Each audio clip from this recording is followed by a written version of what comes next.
bakteri, dan eukariotik, serta beberapa struktur subseluler.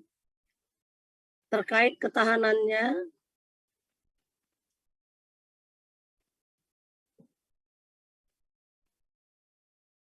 terhadap dekolorisasi oleh asam selama prosedur pewarnaan di laboratorium. Contohnya, Mycobacterium tuberculosis, penyebab penyakit TBC, ya, dan Mycobacterium leprae, penyebab penyakit kusta, atau nama lainnya Morbus Hansen. Ya. Kemudian memiliki kandungan lemak sangat tebal, sehingga dalam pewarnaannya tidak dapat dipengaruhi oleh reaksi pewarna lainnya. Mycobacteria bersifat tahan asam karena kandungan asam mycolat yang tinggi pada dinding selnya. Ini berarti bersifat tahan asam keseluruhannya. Ada bakteri yang bersifat tahan asam secara parsial. Itu nanti contohnya Nocardia. Ya. Ini gambarnya, bakteri tahan asam, Mycobacterium tuberculosis, ya, Mycobacterium lepra, dan Mycobacterium bovis. Mirip-mirip ya.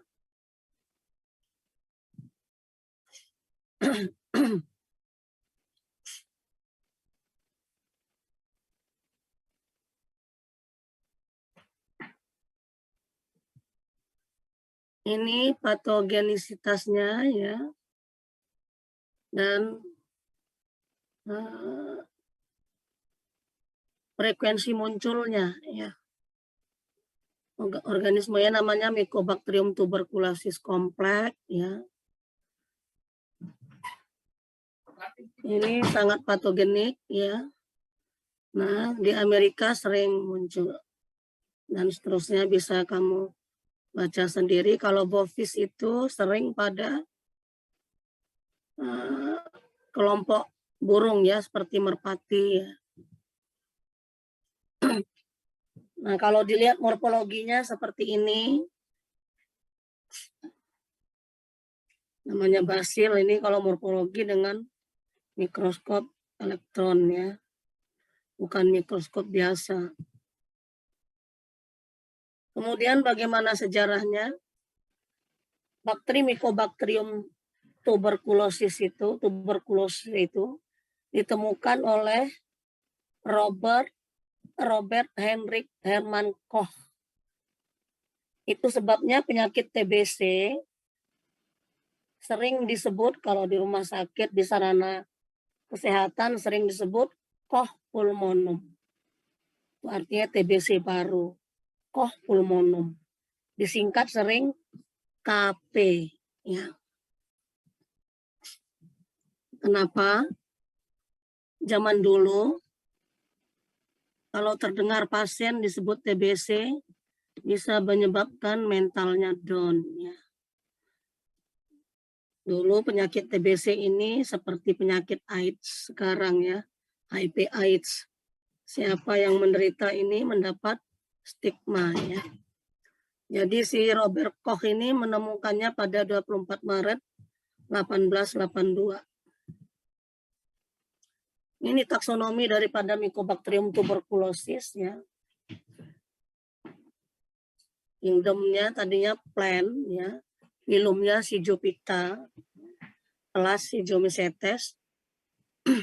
Ordonya Actinomycetales, familinya Mycobacteriaceae, genusnya Mycobacterium, spesiesnya Mycobacterium tuberculosis. Ya.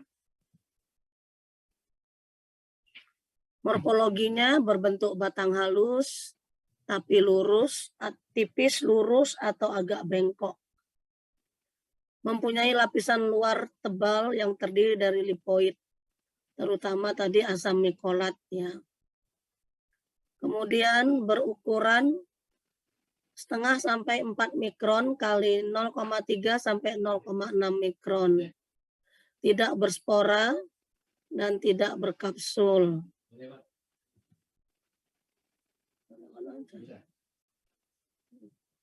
Sifat-sifat Mycobacterium tuberculosis itu bersifat tahan asam,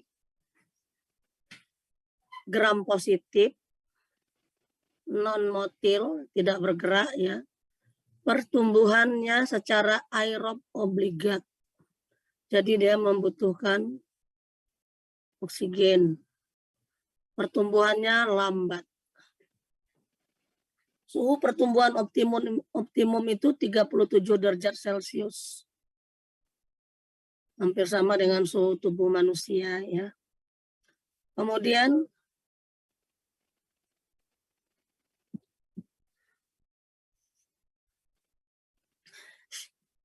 koloni pertumbuhan pada media perbenihan itu cembung, kering, dan berwarna kuning gading.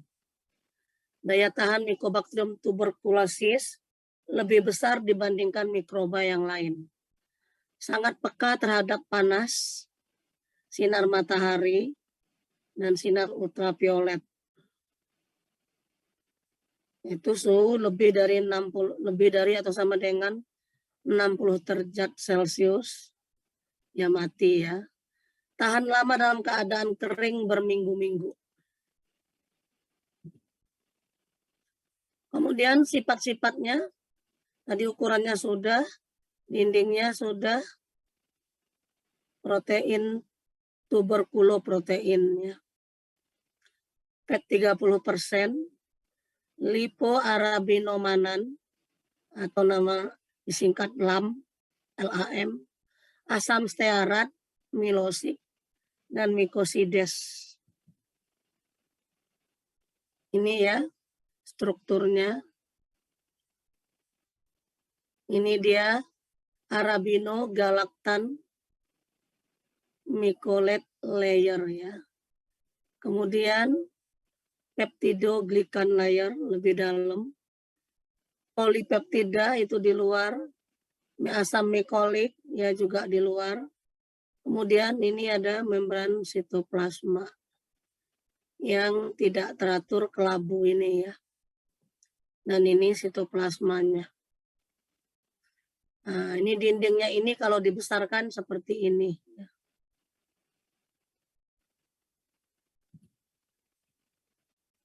Kemudian klasifikasi penyakit tuberkulosis. Penyakit tuberkulosis ini ada tuberkulosis paru, ada tuberkulosis ekstra paru. Jadi kalau paru menyerang jaringan paru-paru, kalau ekstra paru menyerang tubuh selain paru-paru, seperti apa yang diserang, bisa pleura, bisa meninges, bisa perikardium, bisa kelenjar lim, kemudian bisa persendian, bisa kulit, bisa usus, bisa ren atau ginjal, bisa saluran perkemihan, bisa juga kelamin ya. Jadi banyak yang bisa dikenainya ya. Kalau pleura jadi pleuritis, kalau meninges jadi meningitis, perikardium jadi perikarditis, kelenjar limpe jadi limpadenitis. Nah, kalau tulang jadi osteoitis ya. Kalau persendian artritis, kalau kulit apa kira-kira? Kalau kulit tidak bisa ditambahkan itis-itis ya. Kalau kulit itu disebut yang akibat TB itu namanya skropuloderma ya. Kemudian di usus sering disebut TB usus, TB ren, TB UTI ya. Kemudian TB genitalia.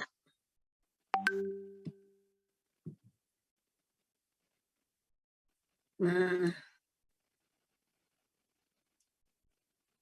ini kalau mau dilihat yang bisa dikenainnya, telinga juga bisa ya, telinga tengah. Tonsil juga bisa dikenai oleh TB ya. Ini paru, ini perikardium. Perikardium itu selubung luar daripada jantung ya. Core itu kan jantung. Kemudian mengenai intestin tadi usus, bisa mengenai meninges, bisa juga mengenai otak ya, encephalitis, et causa tuberkulosis. Kalau kena encephalitis atau mening ya, kalau penyebabnya adalah tuberkulosis, maka cairan sumsum tulangnya, jika kita lakukan fungsi lumbal, ya, kita ambil cairan dari sumsum tulang belakang,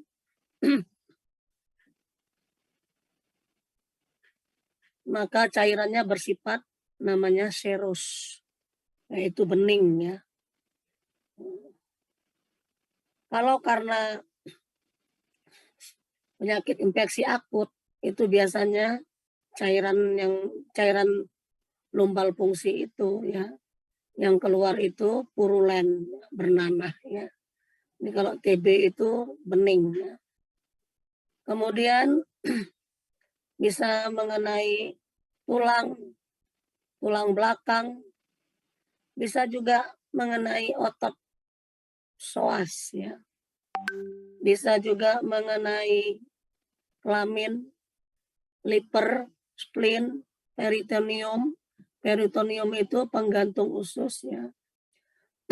Kemudian bisa mengenai glandula adrenal, ureter, bladder.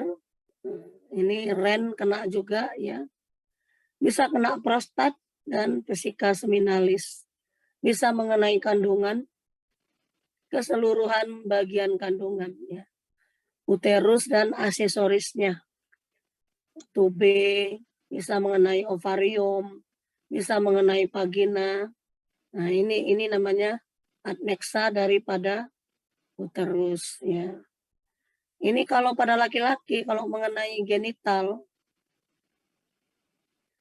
kalau alat kelamin luar, itu spesialis yang dikenainya adalah epididymis.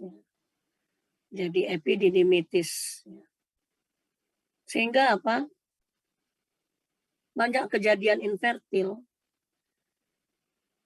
tidak subur ya, melibatkan ternyata Mycobacterium tuberculosa terlibat ya. Setelah diperiksa dia terlibat, dia ada di uterus, ada walaupun orangnya tidak menderita, paling enggak kalau perempuan jadi gangguan siklus haid ya. Coba dilihat mulai dari kepala sampai ke kelamin sampai ke kaki karena bisa tulang juga ya dikenainya.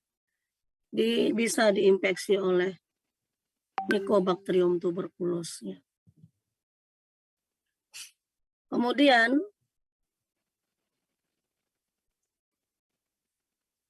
masuknya kuman ke dalam tubuh manusia itu bisa melalui inhalasi, bisa melalui saluran cerna, bisa melalui kulit atau karena dari luka ya. Misalnya ini sering mengenai kalau luka ini kulit bisa pada patolog, ahli patologi anatomi ya, dokter ahli patologi anatomi atau tukang daging.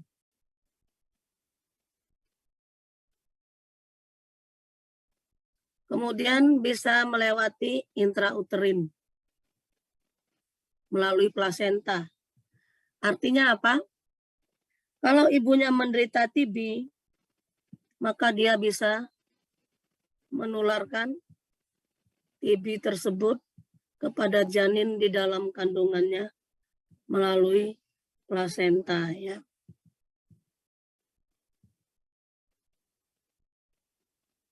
Nah, sumber penularannya adalah penderita TB paru dengan BTA positif pada sputumnya. Kalau negatif gimana? Kalau negatif tentu saja tidak ya. Kemudian patogenesis. Tadi sudah diketahui sebagian. Nah, kemudian menular lewat droplet yang keluar lewat batuk. Nah, dapat bertahan hidup 8-10 hari pada sputum kering yang melekat pada debu. Masuk saluran pernapasan, kemudian tumbuh, membelah tiap 20 jam, lantas bisa melewati pertahanan tubuh, sawar tubuh, ya barier tubuh. Kemudian bersarang di apex pulmo. Di apex pulmo karena kaya akan oksigen. Ingat ya, tadi sifatnya itu aerob obligat. Jadi dia sangat butuh oksigen.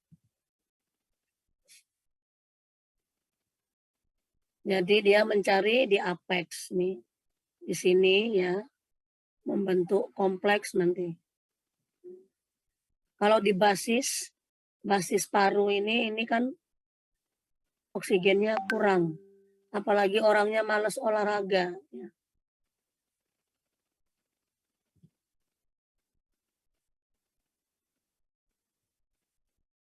Kemudian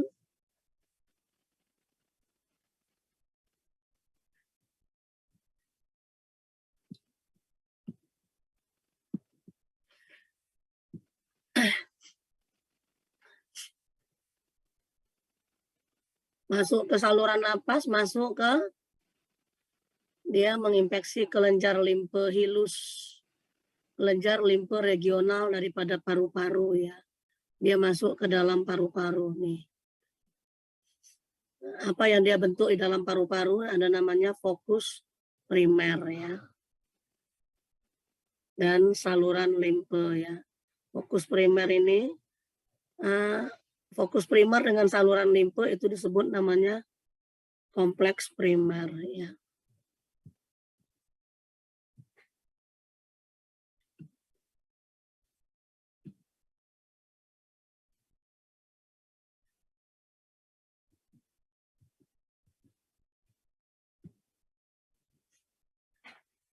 Apa itu kompleks primer ya?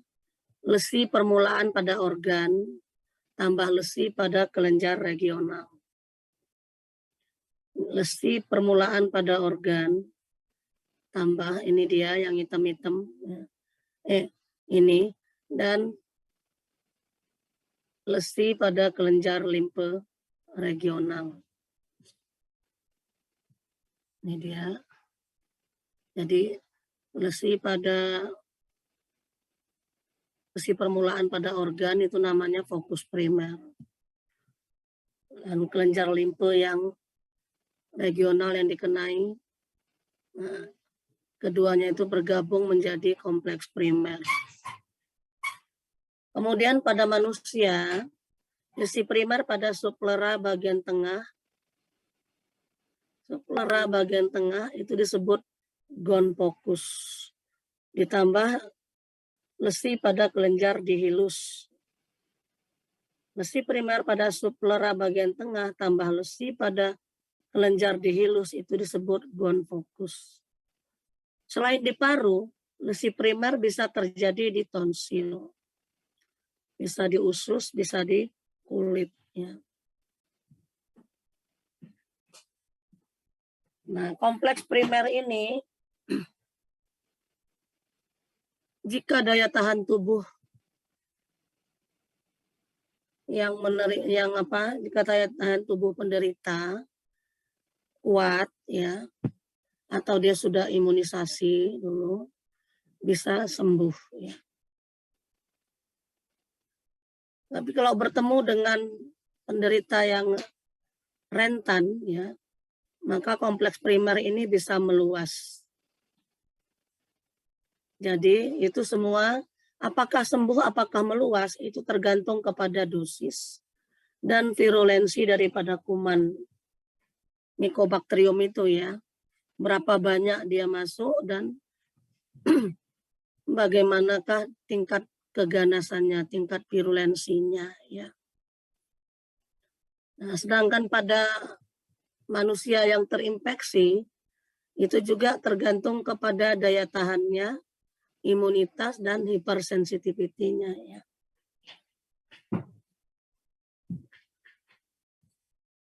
Apabila Mycobacterium yang masuk itu tinggi, banyak, kemudian virulensinya tinggi, ganas ya, dan daya tahan yang dikenai itu sedang rentan ya.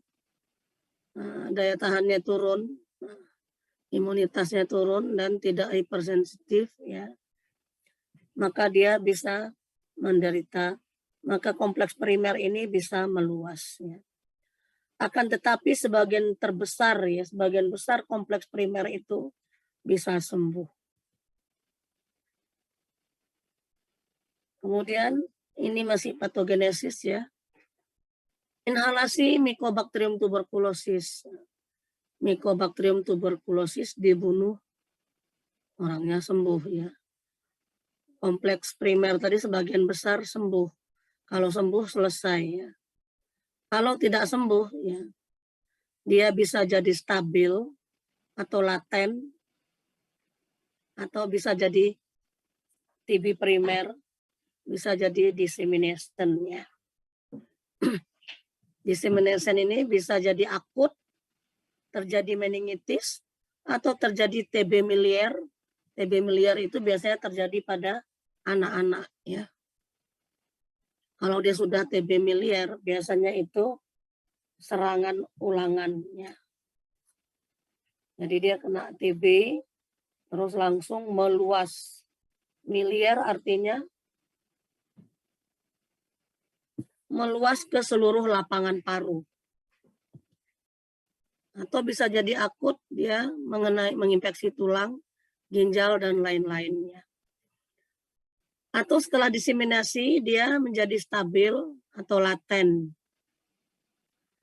Ini kalau nama lainnya untuk Mycobacterium TB, dorman, ya, tidur.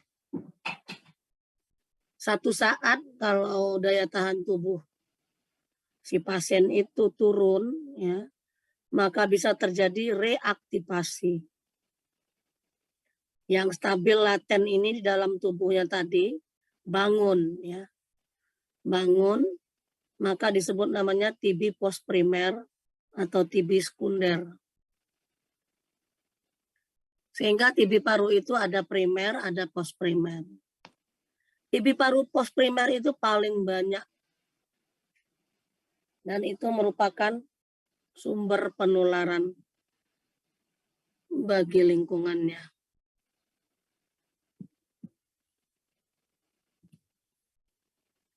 Kemudian terjadinya TB paru post primer itu merupakan perluasan langsung lesi primer, terutama bila infeksi primer terjadi pada masa pubertas. Ya. Kemudian reaktivasi lesi primer yang sudah tenang, terutama karena daya tahan tubuh menurun. Itu seperti yang Bu Nur sebutkan tadi ya. Penyebaran secara hematogen dari fokus primer. Apa yang dimaksud dengan penyebaran hematogen? Pastinya kalian sudah belajar waktu semester 2 di blok premed patologi. Apa yang disebut penyebaran secara hematogen?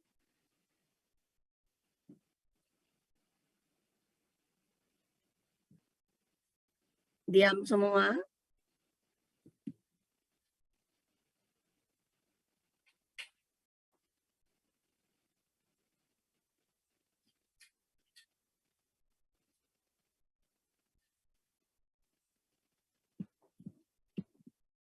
Izin menjawab, dokter. Ya, silakan Fitria. Mungkin melalui darah penyebarannya, dokter. Nah, benar ya, melalui darah. Jadi kalau limfogen melalui cairan limfe, ada neurogen melalui jaringan saraf ya. Jadi yang kemarin dipelajari waktu premed patologi jangan dilupakan ya. Ya, umumnya memang blok premed itu sering nilainya menyedihkan ya. Dari tahun ke tahun seperti itu, dan kita juga dosen-dosen premed sedang berpikir bagaimana caranya supaya tidak seperti itu. Supaya tidak laten ya. supaya tidak laten mahasiswanya nilainya kurang baik. Ya. Sedang berpikir, tapi memang sebenarnya itu adalah wajar ya. Kenapa? Kalian mulai mengenal klinis itu dasarnya waktu kuliah premed di blok premed patologi ya. Kemudian setelah kuliah di blok premed patologi itu dasar-dasarnya. Siapa yang sangat memperhatikan di blok premed patologi, insya Allah pelajaran klinis di semester berikutnya akan lebih baik ya. Ini di Tropmed kalian kan langsung terus cerita penyakit-penyakit ya. Mungkin agak pusing. Oke, kita lanjut ya. Jadi hematogen artinya penularannya bisa melalui peredaran darah, sirkulasi darah. Kalau limfogen melalui cairan limpa.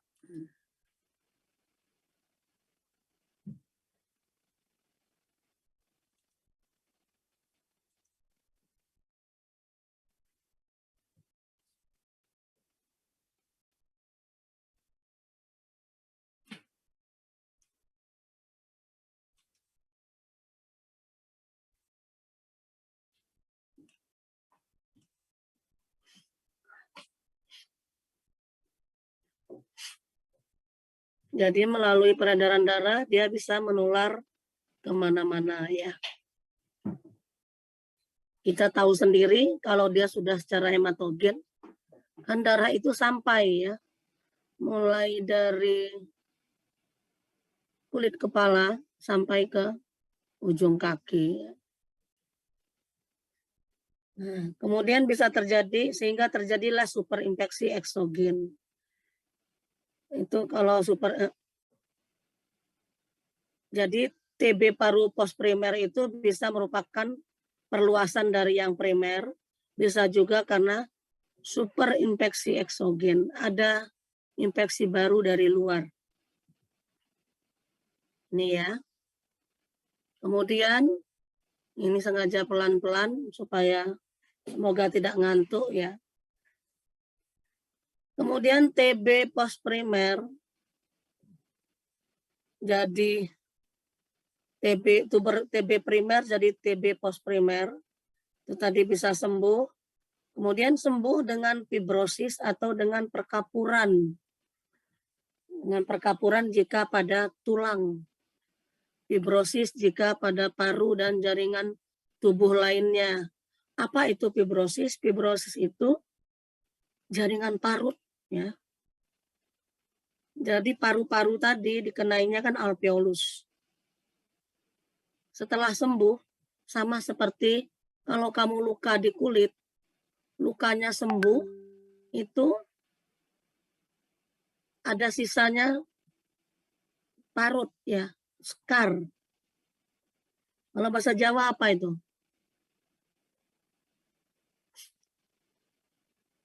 Ada bekas luka gitu ya. Itu parut. Itu tidak sama dengan jaringan kulit yang normal. Karena dia sudah banyak jaringan ikat. Begitu juga di paru-paru. Kalau sudah luka oleh TB, nanti sembuh ya, dia tidak akan jadi jaringan paru normal, tapi jadi jaringan ikat. Jaringan ikat atau jaringan fibrosis ya. Nah, apa masalahnya kalau terjadi jaringan ikat? Kalau di kulit mungkin tidak begitu bermasalah, paling masalah kalau parutnya itu lebar, mengganggu pemandangan ya. Tapi kalau mengenai jaringan paru, fibrosisnya lebar, maka itu mengganggu fungsi paru-paru ya. Fungsi paru-paru itu kan untuk bernapas. Jadi kembang kempisnya paru-paru itu adalah bisa maksimal jika paru-parunya elastis. Elastis itu kok jaringannya normal.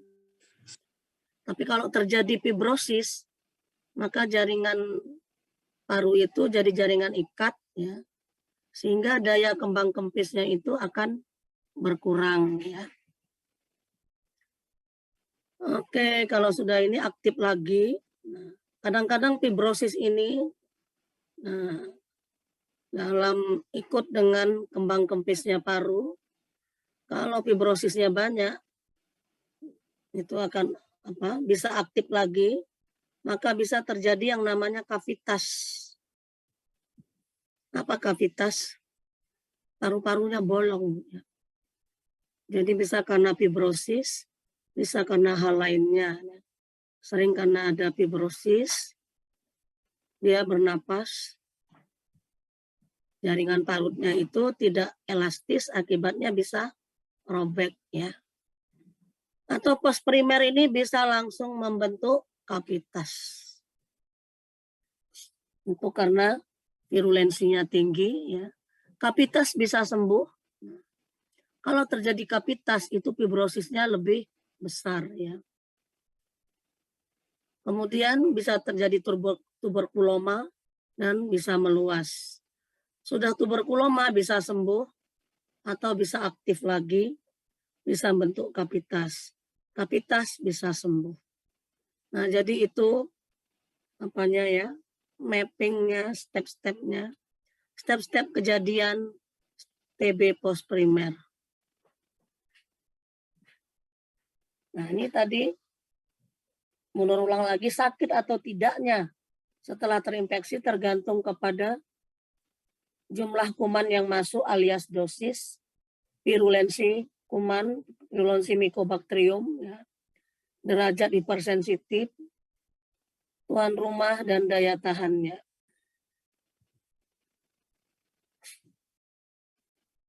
Virulensi kumannya tidak disebabkan oleh bahan toksik yang dihasilkan oleh kuman TB. Nah, itu ditentukan oleh kemampuan kuman meloloskan diri dari sistem pertahanan tubuh. Nah, itu dengan dinding Mycobacterium yang tebal, kemudian dia memproduksi SOD, superoksid, ya, sehingga menonaktifkan radikal toksik, ya. Kemudian memproduksi amonia untuk melawan pagosom daripada makrofag, ya. Kemudian setelah dipagosit mampu bertahan terhadap enzim lisosom.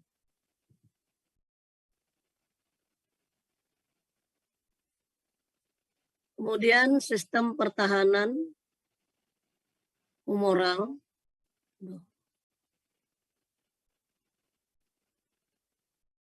terhadap TB, sistem humoral ini kurang berperan ya. Yang berperan itu pada penderita TB adalah pertahanan seluler ya. Jadi makrofag mempagosit TB di alveoli dan kelenjar getah bening. Kemampuan mempagosit oleh karena adanya reseptor. Dalam makrofag kuman TB mengalami dihancurkan oleh oksigen dan nitrogen sebagai radikal bebas, enzim lisosom dan pengasaman oleh pagosom. Kemudian berkembang biak intraseluler. Ini sama nanti dengan Mycobacterium leprae, dia juga berkembang biak intraseluler. Kemudian makrofag yang mengandung TB akan menghasilkan mediator. Interleukin 1, interleukin 6, interleukin 8 akan meningkatkan proses inflamasi. Sistem pertahanan dipengaruhi oleh apa? Umur. Kenapa umur? Moga-moga kalian semua sudah tahu ya. Umur itu kalau pada balita ya, atau paling tidak pada 12 tahun pertama kehidupan seorang anak, itu masih rentan. Kenapa? Sistem pernapasannya belum terbentuk dengan sempurna. Pertahanan pernapasannya juga belum terbentuk dengan sempurna. Kemudian kalau pada lansia, maka karena sistem pertahanannya yang sudah menurun. Kemudian status gizi. Ini jelas ya. Faktor toksik. Nah, faktor toksik itu adalah rokok, alkohol, kemudian kortikosteroid. Rokok itu tar pada rokok, ya, pengaruh tar pada rokok, alkohol. Nanti dicari kalau kortikosteroid itu adalah obat yang sifatnya imunosupresi, menurunkan daya tahan tubuh. Kemudian adanya penyakit lain, misal diabetes. Seorang yang menderita diabetes, dia risiko untuk terkena TB paru itu 2 kali lipat lebih besar dibanding orang yang tidak menderita DM. Kemudian leukemia, HIV, penyakit ginjal kronik. Nah, kalau HIV tahu karena dia imunokompromis, ya. Jadi daya tahannya juga nurun kan, sehingga gampang kena TB. Kemudian yang kelima, kemiskinan. Itu merupakan dapat mempengaruhi terjadinya TB. Kemiskinan kenapa? Lingkungan kerjanya jelek, ya. Mungkin kebersihan dan sebagainya, gizinya jelek, ya. Kemudian yang keenam itu ras negro, ras Eskimo, ras Indian. Itu jika kena TB, maka TB-nya lebih berat daripada ras putih, orang kulit putih. Ya.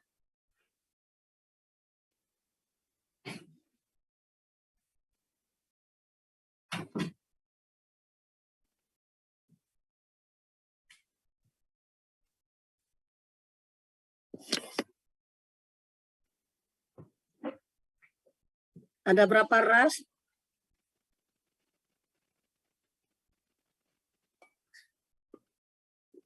Harusnya puasa ayam mulbit, ya. Ada berapa ras di dunia? Manusia itu ada 5 ras yang besar, ya. Paling banyak itu ras kuning, 2,5 miliar populasinya, ya.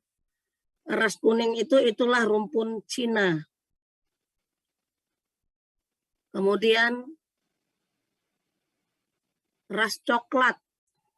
Ras coklat itu yang tinggal dekat pegunungan Kaukasus. Ya. Itu ras coklat contohnya orang India. India yang asli, ya, bukan India campuran. Itu kulitnya coklat, bukan hitam, ya. Kemudian ras negro.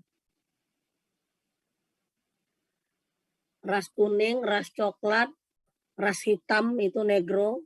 Hitam memang hitam benar seperti pantat kuali di desa, ya. Pantat wajannya orang di desa, ya. Ras hitam itu orang Afrika dan mungkin sebagian saudara kita di Papua, ya. Itu ras hitam, itu disebut negro. Kemudian ras apa lagi? Ras kuning, ras coklat, ras hitam, ras putih. Ras putih itu orang Eropa. Jadi kalau orang Indonesia itu enggak ada yang kulit putih, ya. Kulit putih itu orang Eropa. Kemudian ras Indian atau ras merah. Ras merah itu orang Indian berkulit merah. Itu sebabnya kalau kamu lihat film Indian zaman dulu, misalnya Apache, zaman dahulu, ya, bagaimana benua Amerika itu diekspansi oleh orang Eropa, ya. Terjadi perang-perang, ya. Orang Indian suka bilang orang kulit putih itu muka pucat, ya. Jadi negro, Indian, dan Eskimo itu jika kena TB, TB-nya lebih berat daripada ras putih. Kemudian patologi, ada beberapa perubahan patologi anatomi yang terjadi pada paru setelah mengalami infeksi Mycobacterium tuberculosis. Reaksi permulaan inisial respon, udem, pengerahan sel-sel makrofag untuk memakan dan membunuh kuman yang masuk. Kemudian productive reaction, ya, merupakan gambaran yang dominan pada infeksi TB bila terdapat keseimbangan antara jumlah virulensi kuman dengan daya tahan tubuh. Gambaran tersebut berupa apa? Tuberkel, perkijuan, kapitasi, dan fibrosis. Kemudian exudative reaction terjadi bila jumlah dan virulensi kuman lebih besar daripada daya tahan tubuh. Akibatnya terjadi initial respon merupakan exudative reaction. Ya.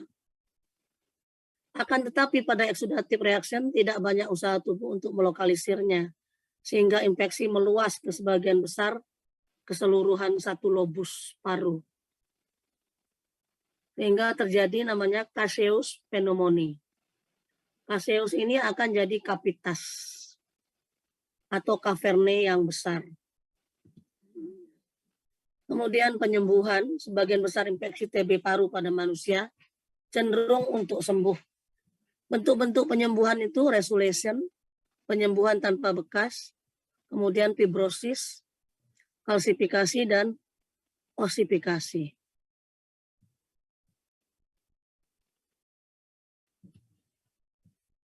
Kemudian secara alamiah perjalanan penyakit proses TB paru bisa terjadi secara bersamaan antara proses penyembuhan dan proses perluasan. Akibatnya pada seorang penderita TB paru, pada parunya bisa terdapat tuberkel, kaverne, perkejuan, fibrosis, kalsifikasi pada waktu yang bersamaan. Kemudian terjadi penyebaran perluasan infeksi TB pada jaringan paru. Bisa secara langsung, bisa secara bronkogen melalui bronkus, ya, saluran napas, ya. Kemudian limfogen melalui kelenjar cairan lim, bisa hematogen melalui darah. Gambaran klinisnya itu bisa tanpa keluhan, terutama pada kasus ringan atau dini, diketahui secara kebetulan. Kebetulan itu diketahui waktu pemeriksaan radiologi rutin berupa check up, ya. Kemudian kalau sudah ada keluhan umum, ada keluhan lokal. Keluhan umumnya apa? Cepat lelah, malaise, tidak enak badan. Di Solo suka dibilang tidak enak body katanya. Kemudian anoreksia, tidak nafsu makan, berat badan turun, demam, nadi cepat, keringat malam. Kalau pada perempuan bisa terjadi amenorrhoea, haidnya berhenti. Ya. Kemudian keluhan paru, ya.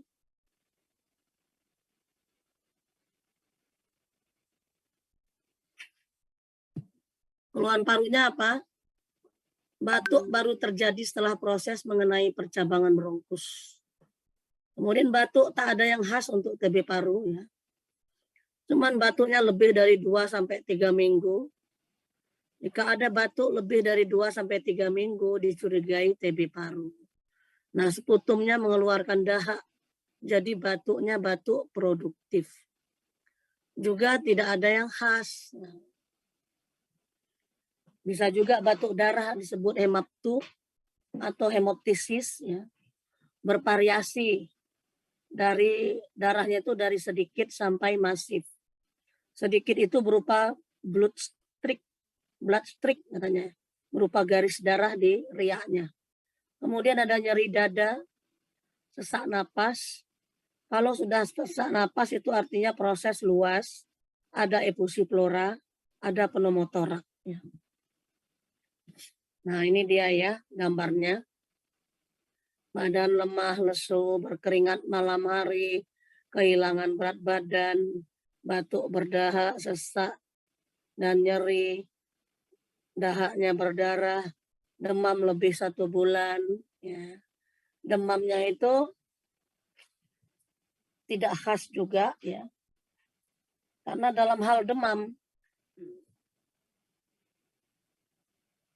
TB paru itu disebut, penyakit TB itu disebut sebagai the great imitator ya. Jadi dia bisa menyerupai bisa menyerupai hampir seluruh demam yang ditimbulkan oleh penyakit lain. Kemudian kelainan fisik pada umumnya bisa baik, bahkan kadang pada kasus-kasus yang secara radiologi relatif sudah lanjut, kelihatan sakit sedang, jelek pada kasus lanjut ya. Demam terutama pada sore hari, subfebril. Subfebril itu bahasa Jawanya sumer-sumer ya. Kemudian nadi relatif cepat dibanding kenaikan suhu, ya. Napas cepat. Kemudian pada yang lanjut jadi luas ya. Komplikasinya pneumotorak, efusi pleura, MPM, bronkiektasis, kemudian TB miliar, TB meningitis, TB spondilitis. Kelainan torak bisa tidak ditemukan kelainan pada yang dini atau minimal, kadang-kadang pada kelainan radiologis yang relatif luas. Kemudian adanya rongki basah halus dan krepitasi sesudah batuk pada lapangan atas paru merupakan kelainan yang dini. Rongki basah halus dengan krepitasi itu sering disebut dengan amforik, AMFORIK, amforik ya. Amforik itu seperti suara kalau kamu meniup botol yang berisi air. Nanti di rumah lakukan ya. Ada botol, kemudian kamu tiup.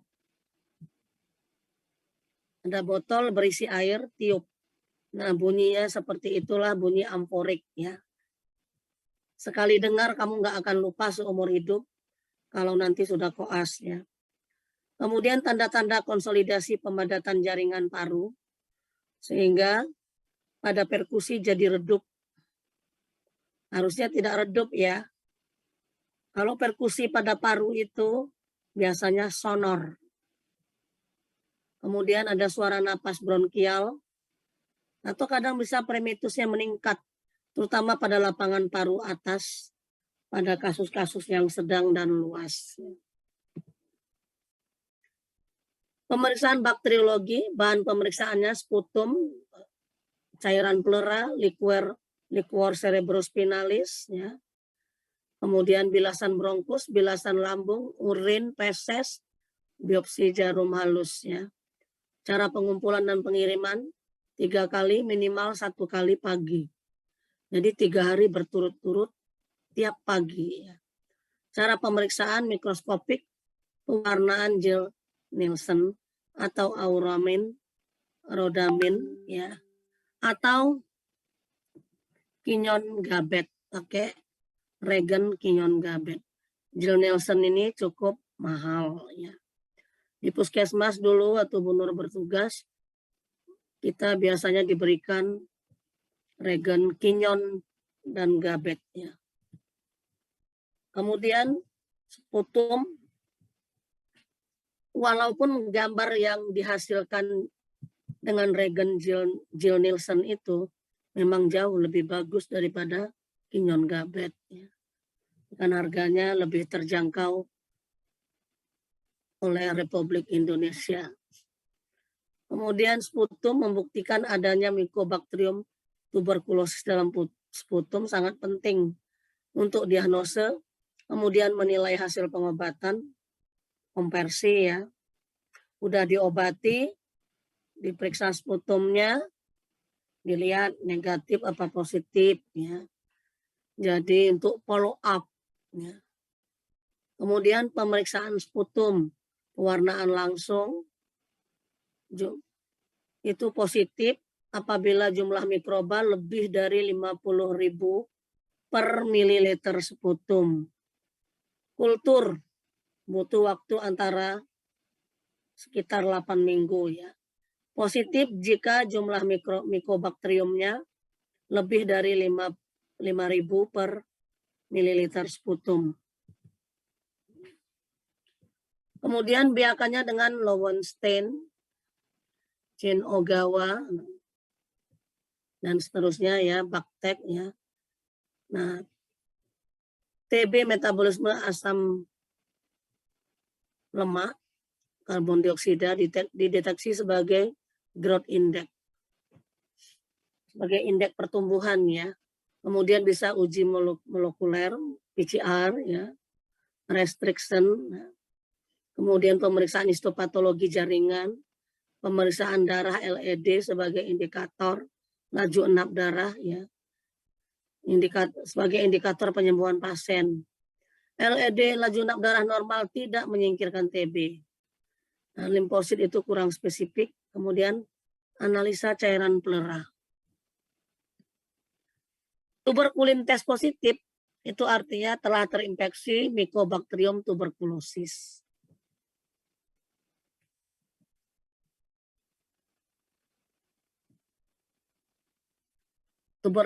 Tuberkulin tes positif itu nanti ada kamu ngukur ya. Nama lain daripada tuberkulin tes positif ini adalah Mantoux test ya. Mantoux test itu kalau positif artinya telah terinfeksi. Cuman yang dianggap positif itu ada ukurannya ya. Sehingga kamu nanti bisa mengetahui dia itu positif karena imunisasi atau karena terinfeksi ya. 1-6 tahun ini persentasenya ya 23,6. Paling tinggi itu usia lebih dari atau sama dengan 15 tahun 76% ya. Ini rata-rata terinfeksi 50%. Cara identifikasinya ini tadi sudah ya. Pemeriksaan penunjang, ICT, PCR, resologis dan PAP, bakteriologi dan semuanya ini. Tapi nanti paling sering kita lakukan adalah pemeriksaan bakteriologi karena itu yang paling murah. Paling murah dan paling cepat. Kalau kultur tadi kan 8 minggu ya.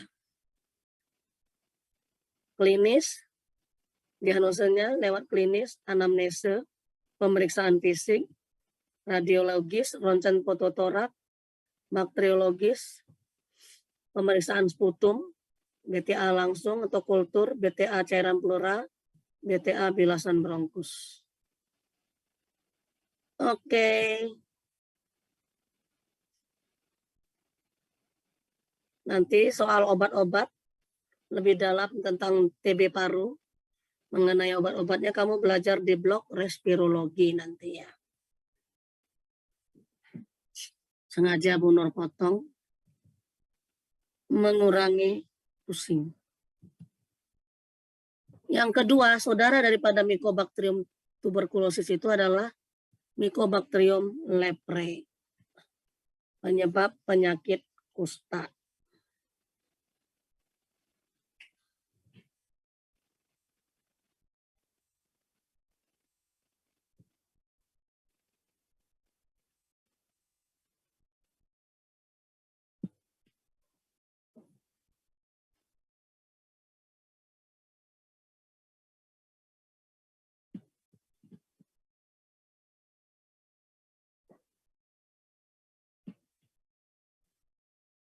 Sampai di sini ada pertanyaan? Atau ada yang sudah nyenyak tidur? Kalau tidak ada pertanyaan, kita lanjut ya. Mycobacterium leprae.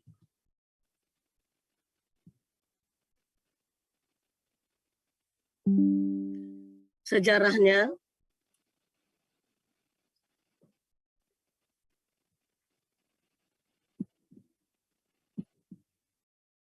bakteri Mycobacterium leprae ditemukan oleh Gerard Hendrik Armauer Hansen pada tahun 1873. Jadi lebih dulu ditemukan daripada Mycobacterium tuberculosis ya. Makanya disebut seperti tadi TB disebut KP, Koch pulmonum,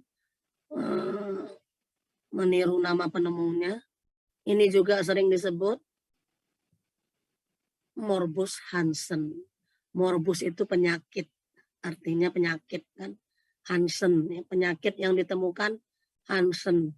Sering disingkat di rumah sakit kalau diagnosa morbus Hansen itu nanti sering ketemu di bagian kulit ya. MH, morbus Hansen. Kalau ditulis kusta, pasiennya jadi tahu ya. Tahu dia akan mentalnya down. Kalau mentalnya down, daya tahan tubuhnya bisa turun juga ya. Itu kita tidak inginkan. Ini taksonominya ya. Ya, berbentuk batang juga, lurus dan sedikit melengkung. Ukurannya 1,8 sampai 0,2 sampai 0,5 mikro ya. Tidak berspora, tidak berkapsul ya. Tadi Mycobacterium tuberculosis ada kapsulnya. Ya, tebal lagi.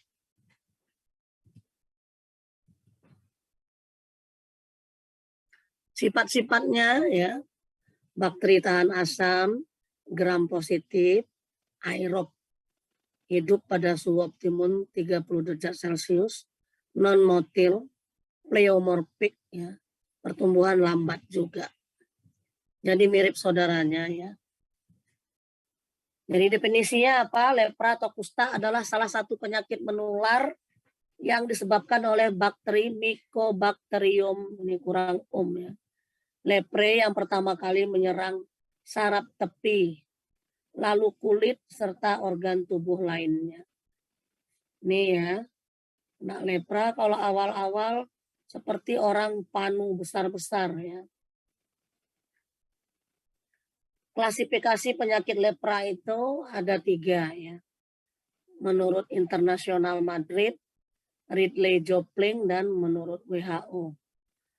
Menurut Internasional Madrid, ada yang disebut intermediate, kemudian tuberkuloid, kemudian borderline, kemudian lepromatosa. Munur lupa sertakan gambarnya. Tuberkuloid yang tadi mirip yang gambar tadi. Ini tuberkuloid ini. Kayak panu-panu aja dia. Nah, intermediate ini masih samar-samar. Borderline itu antara tuberkuloid dengan lepromatos. Lepromatos itu yang kulitnya menebal, meninggi, merah ya. Wajah orangnya jadi bisa menyebabkan alisnya rontok sedemikian rupa ya. Jadi sehingga wajahnya disebut wajah kusta itu wajah Pasies leonin, wajah singa ya. Ridley Jopling itu klasifikasinya seperti ini, TT, tuberkuloid, borderline tuberkuloid, BT, borderline itu BB, kalau lepromatos LL ya. Menurut WHO, Paucibacillary baciller PB dan multibacillary baciller MB. Cara penularan penyakit lepra itu melalui inhalasi dan kontak kulit. Pemeriksaan penunjangnya pemeriksaan bakterioskopik membantu menegakkan diagnosa, pengamatan pengobatan, follow up pengobatan ya sama seperti Mycobacterium tuberculosis tadi. Nah, Mycobacterium leprae terlihat merah. Kalau solid, batangnya utuh, itu artinya Mycobacteriumnya hidup. Tapi kalau fragmented ya, batangnya putus-putus, tidak lurus, itu artinya Mycobacterium leprae-nya mati. Ada juga apalagi bentuk granular ya, butiran-butiran itu pasti sudah mati ya.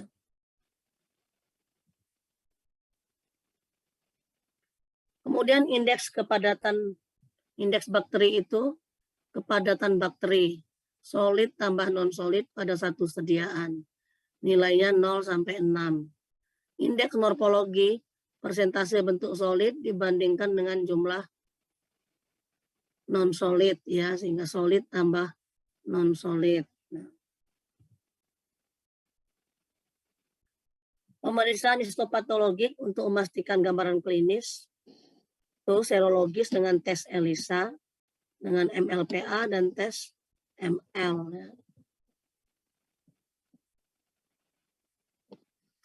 Oke, itu tentang kusta.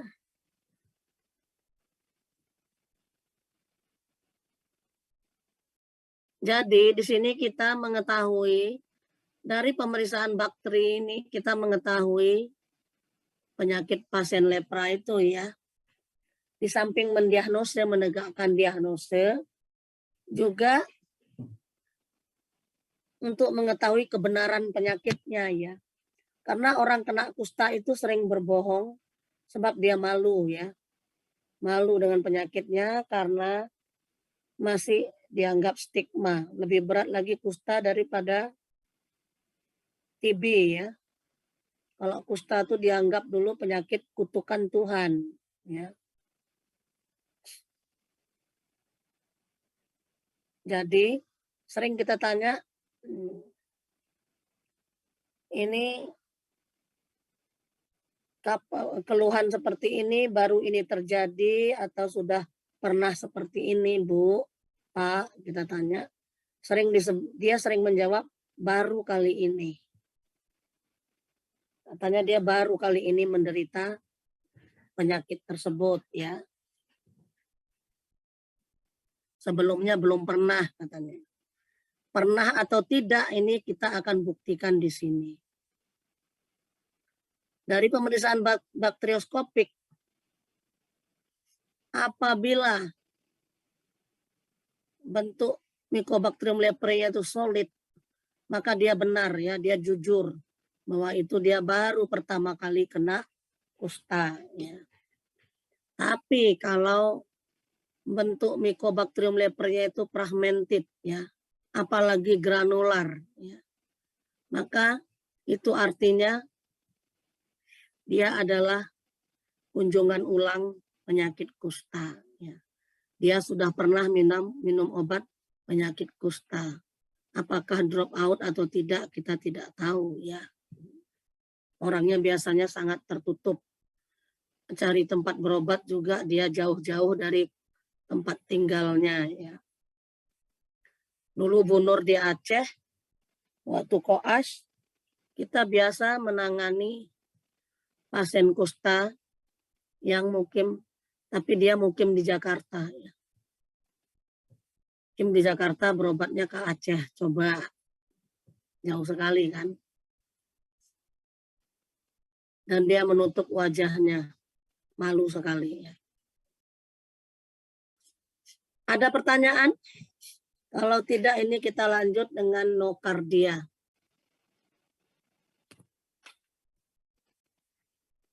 Itu adalah salah satu bakteri gram positif yang menyebabkan berbagai penyakit dan juga disebarluaskan.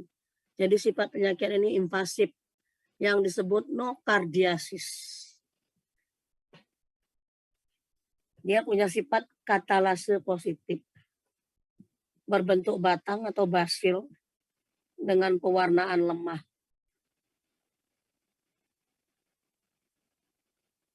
Kemudian ini membentuk filamen percabangan manik-manik yang tahan asam. Itu bertindak sebagai jamur, padahal dia benar-benar bakteri ya. Total dia ada 85 spesies.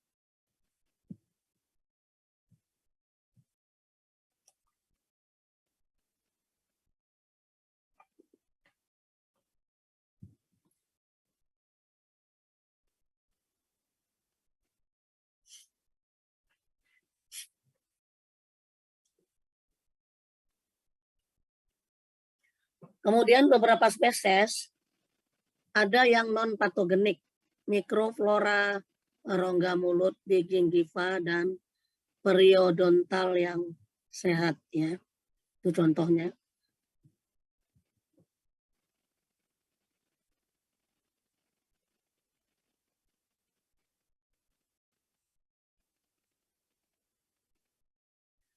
Kemudian nocardia ini taksonominya kingdom Bactriaceae sampai spesiesnya ada yang namanya asteroid nocardia. Nocardia asteroides. Koloninya ini kuning ini. Infeksi melalui inhalasi dan melalui trauma. Ya.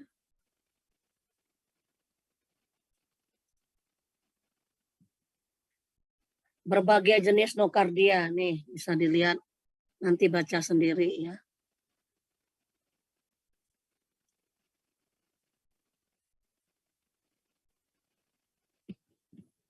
Ini nocardia seperti yang ditemukan pada biopsi otak.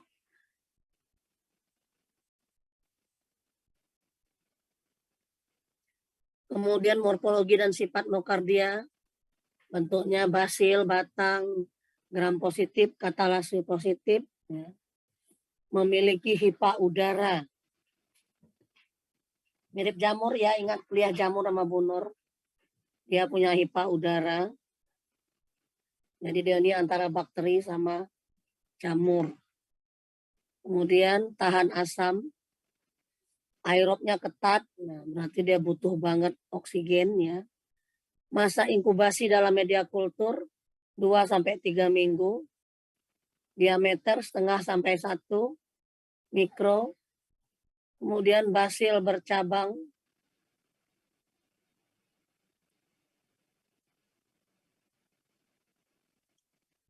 Kemudian tidak berkapsul, tidak bersilia, tidak punya flagel. Bau khas, baunya bau tanah lembab. Warnanya putih kapur atau kopi merah muda dan warna salmon. Warna salmon itu orange kemerahan ya.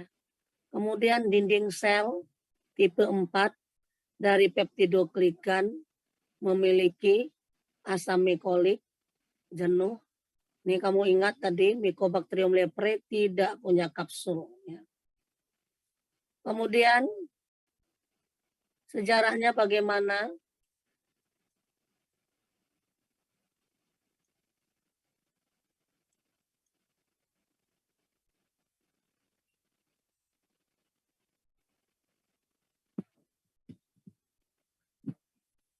Nocardia ini siapa yang temukan?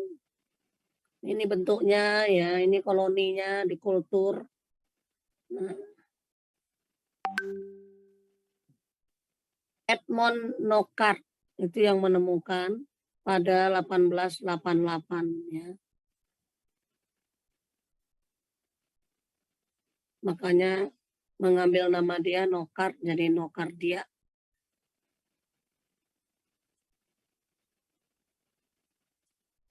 Nocardia ini ekologi dan epidemiologinya. Dia suka di lingkungan sapropit, tanah, materi organik, air ya. Suka daerah yang tropis dan subtropis. Kalau di Amerika contohnya Meksiko, Central and South Amerika ya. Afrika dan India.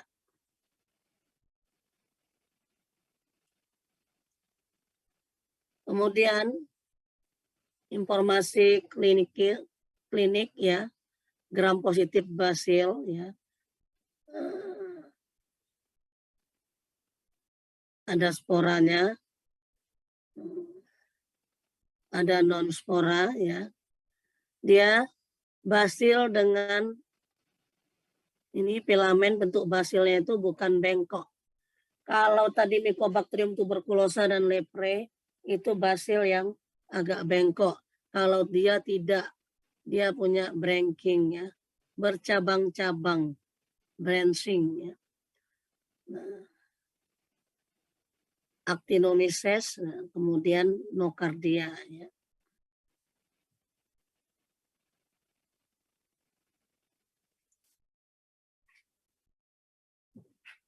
Dia gram positifnya lemah ya.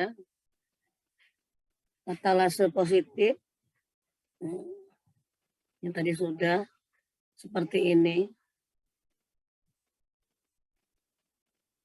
Dia ditemukan di tanah ya, yang kaya akan materi organik. Dia akan sering menjadi mikroflora oral yang ditemukan pada sekitar gigi dan periodontal ya.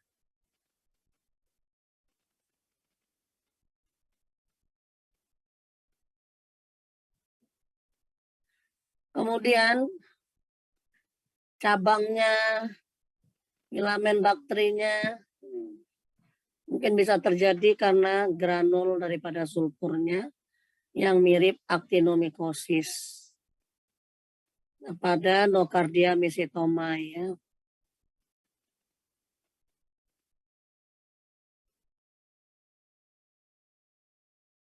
Merupakan faktor risiko untuk terjadinya penyakit pulmo karena nocardia ini penularannya melalui inhalasi dan melalui kulit ya.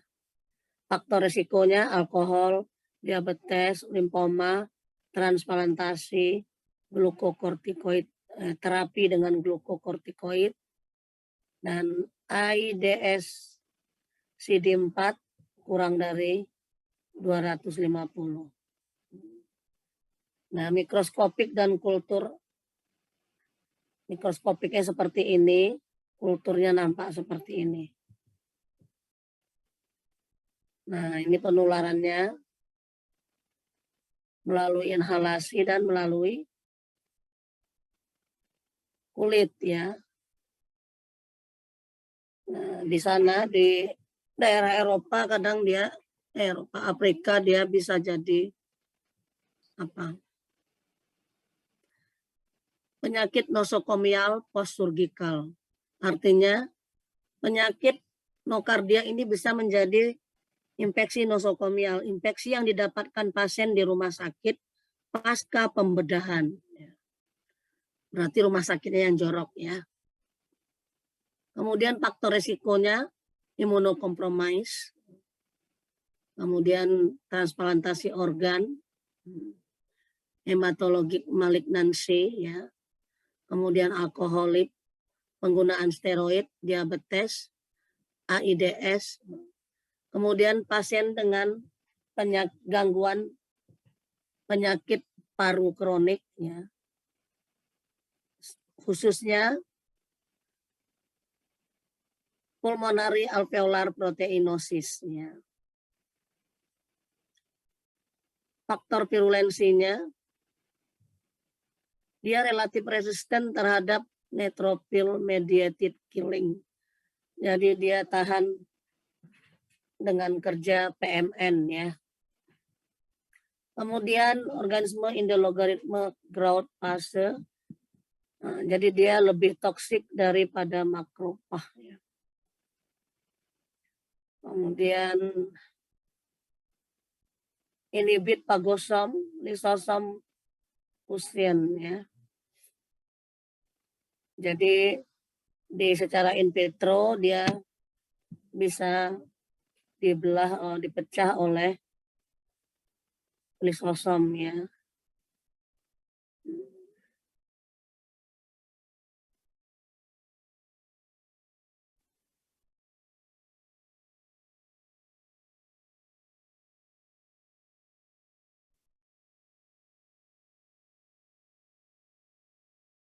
Jaringan yang kena bisa mengalami tropisme ya.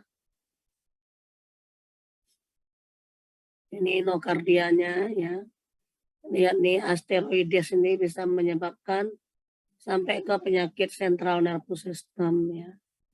Yang brasiliensis itu di kulit dan lymphocutaneous disease ya.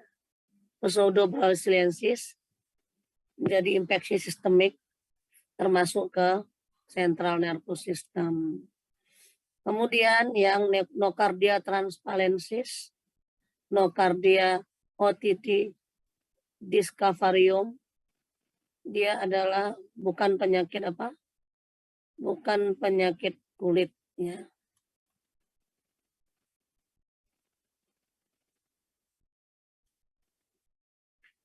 %80 dari nokardiosis itu menunjukkan infeksi paru yang invasif ya. Disseminated infeksi atau abses daripada otak ya. Bisa selulitis dan seterusnya ya. Yang infeksi paru sering berupa demam, batuk, dan sakit kepala ya.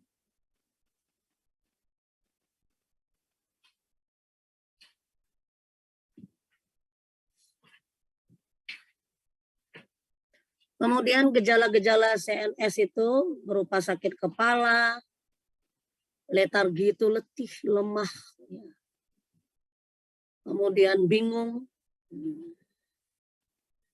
kemudian ya tiba-tiba terjadi defisit neurologik ya. Nah ini bisa dibaca sendiri. Bentuk utamanya itu ada limfocutaneous syndrome, bentuk di paru-paru, pneumonia, di CNS bisa abses otak, disseminated disease itu bisa di CNS, di mata ya, bisa di kulit dan subkutan, bisa di ginjal, bisa di persendian, bisa di tulang dan bisa di jantung. Ini namanya actinomycetoma swelling, ya. Multiple sinus tract. Ya. Ini infeksinya yang mengenai kulit. Jadi agak udem ya. Tapi ini sudah agak mengempis. Ini nampak ini ada kerut-kerut ya. Ini ada yang bentuk mycetoma. Oke. Kemudian limfocutaneous syndrome itu berupa apa? Selulitis. Limfocutaneous syndrome, actinomycetoma. Karena reaksi awalnya itu mirip dengan Staphylococcus, sehingga nocardia ini sering underdiagnosis menjadi mycetoma. Maksudnya diagnosisnya kurang ini ya, kurang tepat ya.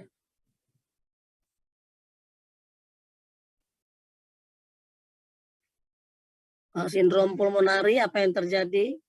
Endobronchial inflammatory mass pneumonia, kemudian abses paru, capillary disease, MPM, pneumonia ya, dan seterusnya. Ini dia pneumonia. Oke, diagnosisnya dengan itu ya, pemeriksaan bakteri. Standar blood culture-nya 48 jam ya. Bisa dengan kultur darah, bisa lihat kolonisasi di sputum. Ini yang bisa lebih cepat ya. Tapi tidak boleh dengan terapi steroid ya. Jadi dia tidak ada terapi spesifik. Ini tesnya. Ini kultur rinokardia, ini bentuknya di dalam kultur ya.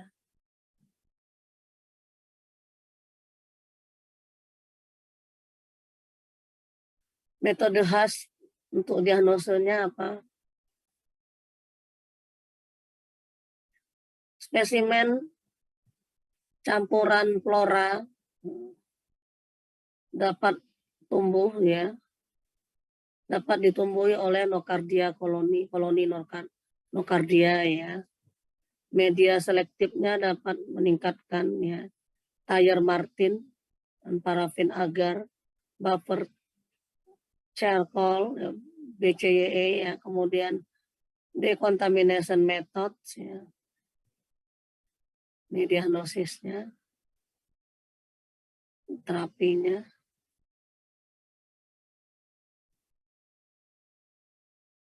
Lama terapi epidemiologinya, ya.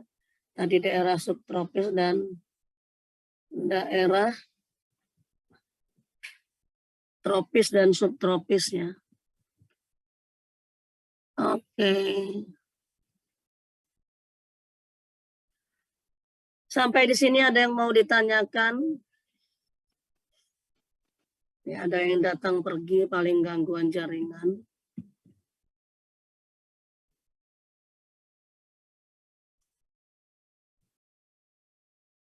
Ini enggak ada absennya nih.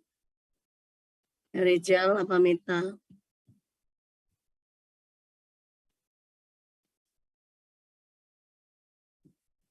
Sudah ada, dokter. Enggak ada link absennya kalian? Sudah ada, dokter. Ya?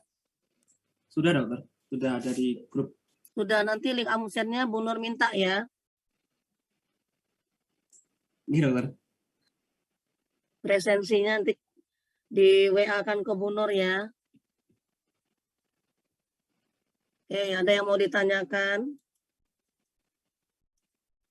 Bu Nur juga nggak tahu kenapa topik Mycoplasma atau Mycobacterium diambil dan nocardia. Memang itu urgen karena banyak diderita manusia di dunia.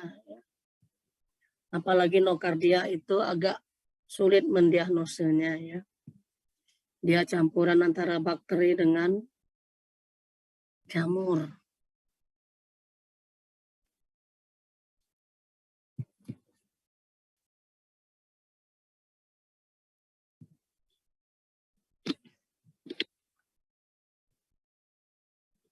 PubMed belajarnya penyakit melulu ya.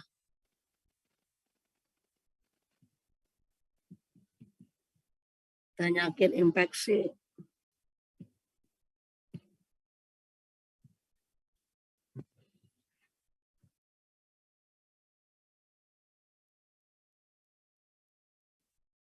Tidak ada pertanyaan berarti nanti cuma minta ditanya di UB ya. Jadi UB nanti materinya kalau dari Bu Nur ada materi protozoa usus, ada materi virus ini saya belum kasih sama Sinia ya.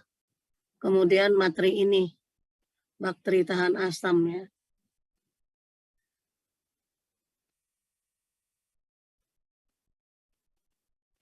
Masih ada waktu kalau mau bertanya. Ini materinya nanti saya kasih sama Mita ya Rizal ya.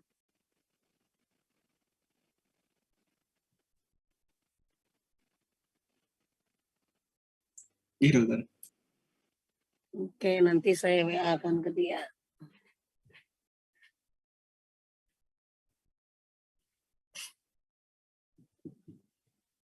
Habis ini kalian kuliah apa?